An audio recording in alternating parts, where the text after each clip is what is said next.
Hello, I'm back again really quickly this time because I had another book I was nearly finished when I made my last video. I think this video is going to be fairly brief. I haven't got too much to say about the book, but sometimes I say things are going to be brief and then they're not, so we'll see. So this time I've got non-fiction one, and this is one of my kind of working on myself books, or stroke kind of spiritually minded books that I read, and it was this one, Why I Am a Buddhist, No Nonsense Buddhism for Modern Living by Asma. So basically it's about a guy who follows Buddhism, but he kind of talks about it in a really I find a lot of Buddhist books are quite down to earth, but this one's particularly so, because he talks about drugs, and he talks about things that you wouldn't, and eating meat and things you wouldn't necessarily associate with Buddhism if you don't know a lot about it. So I liked it, but I'd say probably an average one. I've read better ones about Buddhism. Get my cat's meowing at the door, so let's go in. Yep, you probably heard that. That's Jagger, my cat. Yeah, you can't see him. He's in the room now.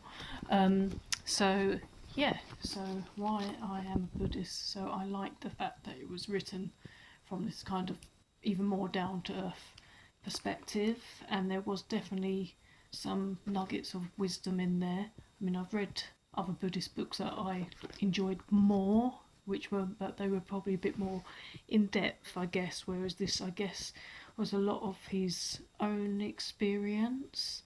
Not just his own experience, but a lot of it was based on his own experience and how he perceives Buddhism.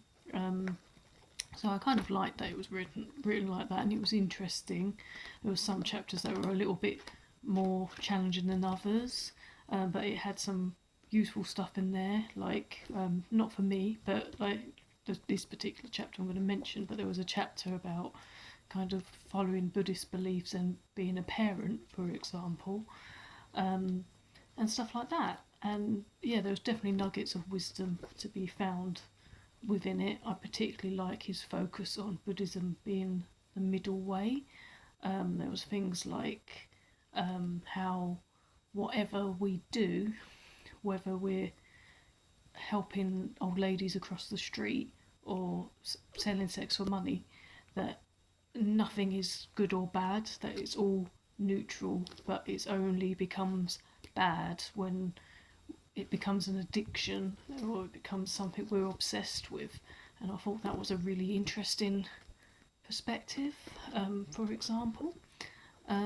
So it's quite interesting, and it makes it feel more like, I mean, I've read quite a few books on Buddhism, so I know it's not like, almighty type thing, but this book, if you do feel it might seem a little bit too holier than thou for you or something, then this will it helps ground it into a more realistic perspective, and talks about how Buddha was a human rather than a god, and I actually really like that. So it wasn't like the best book ever, but it wasn't bad read either. So that's why I Am a Buddhist, by Asma. So check it out if you want a grounded guide to what Buddhism can be like. So that's it for today, and I will see you again very soon. Bye.